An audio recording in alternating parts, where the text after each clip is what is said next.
Welcome to ScrollTube, and today we're counting down our picks for the top 10 ugliest cars of all time. For this list, it's all about the aesthetics, so even if a car performs or sells well, we don't care. Our sole concern today is just how painful the vehicle is to look at. Don't say we didn't warn you. AMC Gremlin. We're not quite sure who thought it was a good idea to name this car a Gremlin, but you know what, it's pretty damn accurate.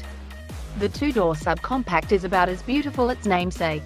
In production from 1970 to 1978, the Gremlin featured a similar body to the AMC Hornet, but it was shortened. And it boasted, if you can call it that, a nearly vertical hatchback tail. The Gremlin was designed to compete with fuel-efficient European and Japanese offerings, but it failed to live up to those global standards.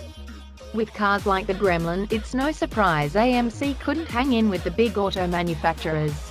It's a good quality American-made car. Tata Magic Iris. If only they'd spent as much time on the design as they did on the name.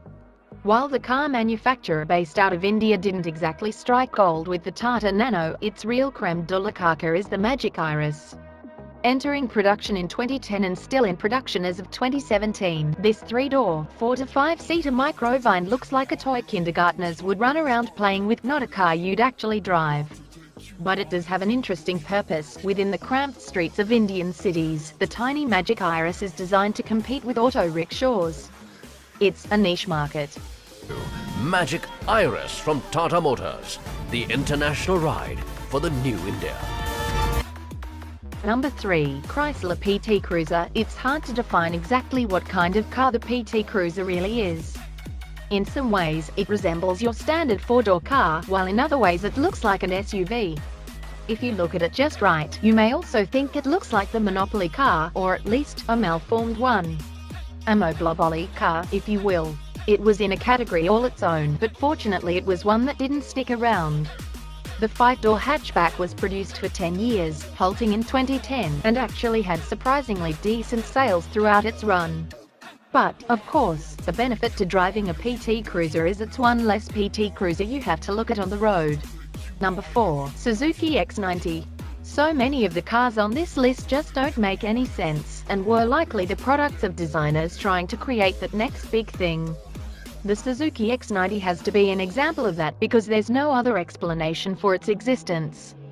Between 1995 and 1997, Suzuki produced this fusion of a car, truck, and despair.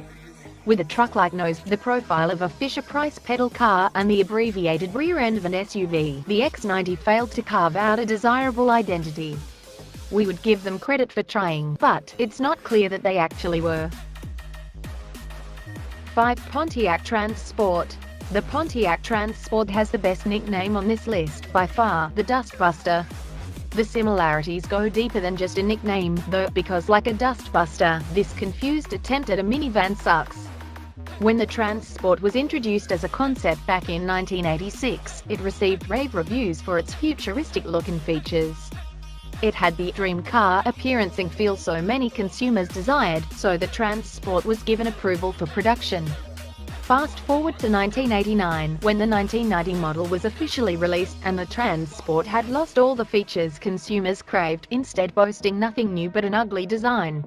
6. Reliant Robin Mk1. The Robin, famously, has 3, rather than 4, wheels.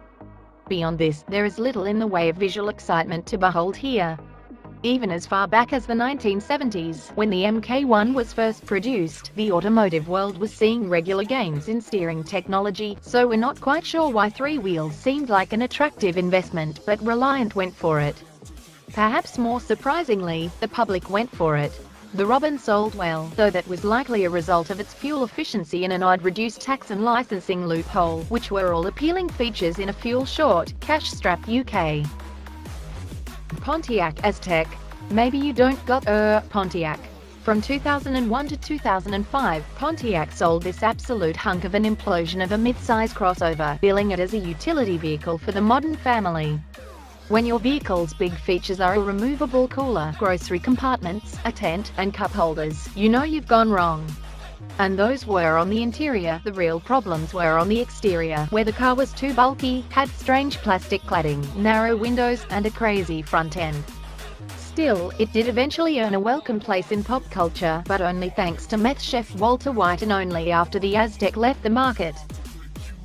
Look at that. It's just so sad. It's a sign that your life has gone terribly wrong. Aww. Number 8. Fiat Multipla.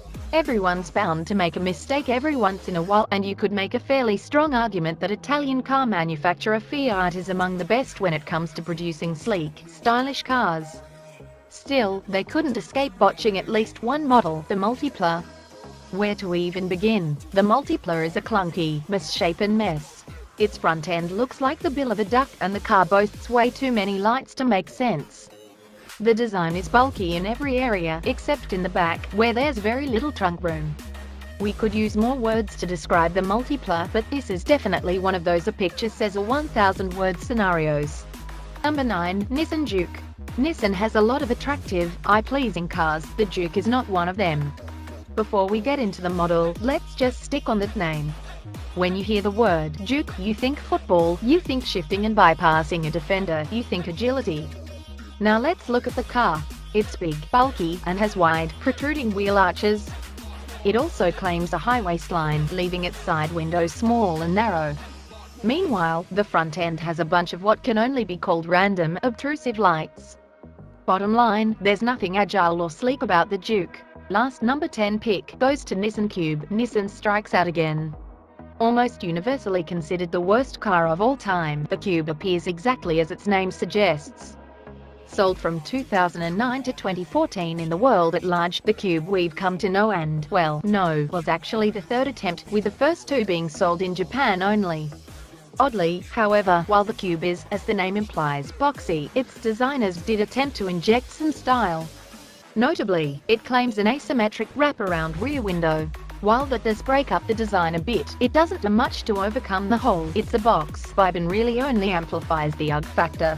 In it, rather than looking at it, we'll ease ourselves in gently by starting on the inside, away from all the distracting tech trip.